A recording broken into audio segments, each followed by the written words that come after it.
Assalamualaikum, halo Sobat Inspirasi. Gimana kabarnya hari ini? Sukses, luar biasa.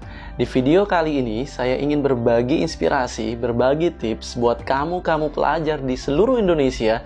Gimana sih caranya agar bisa memilih jurusan yang sesuai dengan passion kita? Mau tahu? Simak terus videonya ya.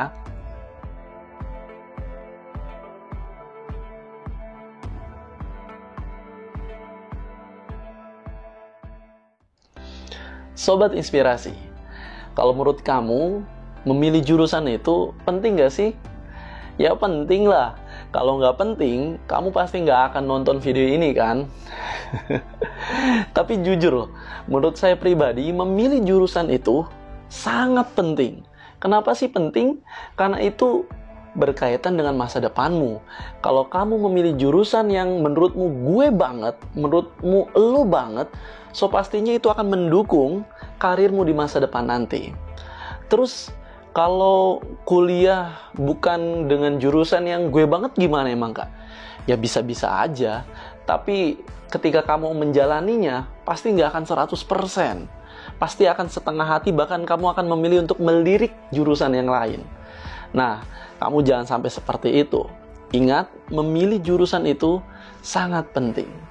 Terus, gimana caranya agar bisa memilih jurusan yang gue banget gitu? Gimana caranya? Nah, di kesempatan kali ini, saya ingin coba berbagi inspirasi buat teman-teman semuanya yang masih galau, yang masih bingung, yang masih bimbang memilih jurusannya. Gimana caranya, Kak? Oke. Teman-teman, yang pertama, teman-teman bisa mungkin menggunakan nilai rapot. Cek nilai rapot, nilai mata kuliah, nilai mata pelajaran mana yang dari kelas 1, kelas 10 sampai kelas 12 itu naik terus. Coba deh cek matematika, fisika, atau bahasa Inggris, atau mata pelajaran yang lainnya. Nah, dari mata pelajaran itu, coba tanya pada dirimu sendiri. Bener nggak ya? Emang, oh iya sih, mata pelajaran matematika itu gue bisa banget. Nah, salah satu yang saya lakukan dulu ketika memilih jurusan adalah saya mengecek diri saya dan nilai rapot saya, dan ternyata saya suka dan saya kuasai matematika. So, ketika saya memilih jurusan, yang pertama saya pilih pendidikan matematika. Ya, karena memang orang tua saya guru ya. Yang kedua, matematika murni. Ya, it's okay, nggak ada masalah. Dan yang ketiga, perbankan syariah. Yaitu pilihan yang sangat jauh dan untungnya nggak masuk. Dan dari 3 pilihan itu ternyata memang betul. Saya dapat pendidikan matematika pilihan pertama.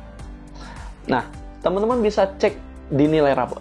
Yang kedua, saya tawarkan buat teman-teman nih, gimana caranya memilih jurusan dengan yang lebih tepat, bahkan akan bisa lebih dekat dan lebih tepat lah. Gimana caranya? Yang kedua, teman-teman bisa tes. Ada tes Stephen, ada tes multiple intelligence, pokoknya tes. Tapi kan nggak punya duit. Oke, maka pilihan yang ketiga yang saya tawarkan buat teman-teman untuk memilih jurusan, ini salah satu cara yang menurut saya sangat bagus. Nggak ngeluarin duit banyak, tapi memang teman-teman dituntut untuk bisa bertanya pada diri sendiri. Nah, gimana caranya? Nah, di sini memilih jurusan dengan salah satu bagian dari talent mapping, yaitu menggunakan indikator 4E. Oke. Yang pertama, enjoy. Teman-teman pilih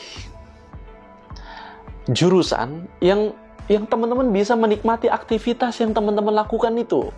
Ketika teman-teman kuliah, teman-teman enjoy. Kenapa enjoy ya? Karena saya suka dan saya kuasai.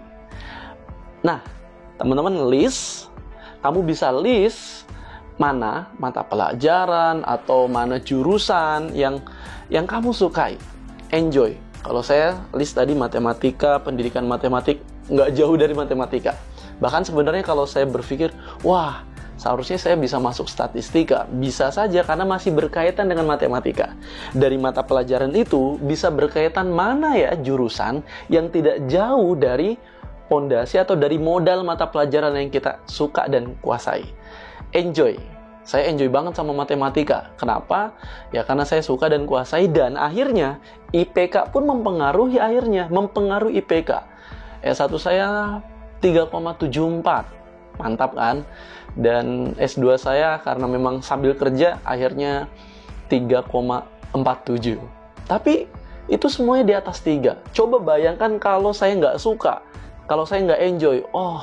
Di semester 1 saja pastinya teman-teman nggak nyaman.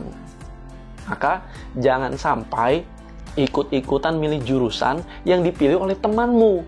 Jangan. Coba tanyakan dulu, kamu enjoy nggak?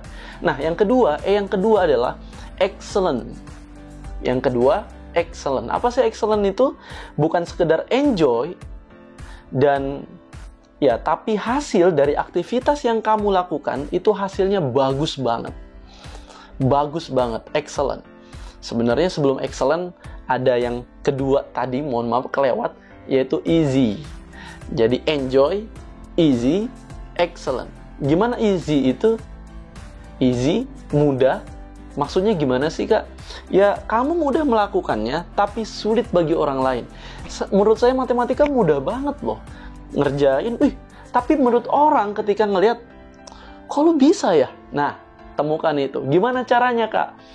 Kamu bisa tanya sama temanmu, menurut kamu mata pelajaran yang kalau kamu ngelihat saya tuh yang mudah tapi menurutmu, kok keren banget ya? Nah, tanya. Nah, ketika kamu sudah enjoy, sudah easy, mudah, dan yang ketiga excellent, bahwa hasil dari aktivitasmu itu sangat bagus. Kalau kamu ngedesain, hasilnya keren banget. Kalau kamu ngerjain matematika, cepet dan, iya ya, jawabannya betul. Kalau kamu ketika ngerjain misal biologi, fisika, kok keren ya? Ketika kamu nyanyi, wah keren ya. Nah, gunakan 3. 1, enjoy, easy, dan excellent. Terus yang terakhir apa, Kak? Yang keempat adalah earn. Earn itu apa ya? Aktivitas yang kamu lakukan itu dapat menghasilkan dan mendapatkan imbalan, dan akhirnya bisa kamu semakin produktif dan bermanfaat. Jadi earn itu, teman-teman bisa mendapatkan imbalan atau apresiasi dari orang lain. Misal saya menjadi jawara motivasi nomor 1 Banten.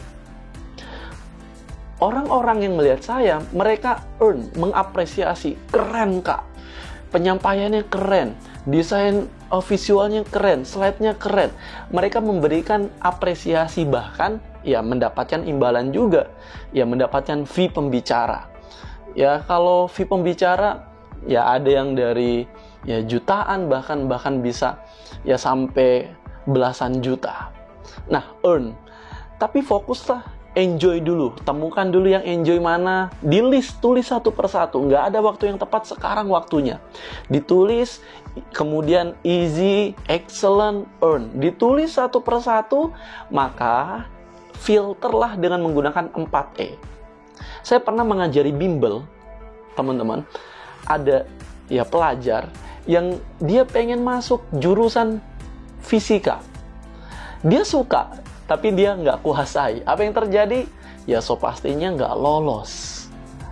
Maka teman-teman, kamu terutama harus menemukan jurusan yang menurut kamu enjoy, kamu bisa jalani, easy, mudah ketika kamu, ya basicnya adalah mata pelajaran ya, easy, mudah bagi kamu tapi menurut orang lain enggak. Yang ketiga excellent, bahwa hasilnya bagus, misal bisa dilihat dari nilai rapot juga bagus, meningkat. Dan yang keempat, earn, bahwa ada apresiasi dari guru atau dari siswa, atau bahkan kamu bisa juara olimpiade apa. Nah, itu jadikan patokan untuk memilih jurusan yang kamu sukai. Ingat, ketika kamu memilih jurusan, setidaknya 3. Dan jangan pernah galau ketika memilih jurusan. Jangan melihat orang lain dulu. Lihatlah dirimu sendiri. Karena ketika kamu memilih jurusan, sesungguhnya kamu sedang memilih peran peradaban di muka bumi ini. Mudah-mudahan bermanfaat. Jangan lupa ya, subscribe, like, dan komen. See you again. Assalamualaikum warahmatullahi wabarakatuh.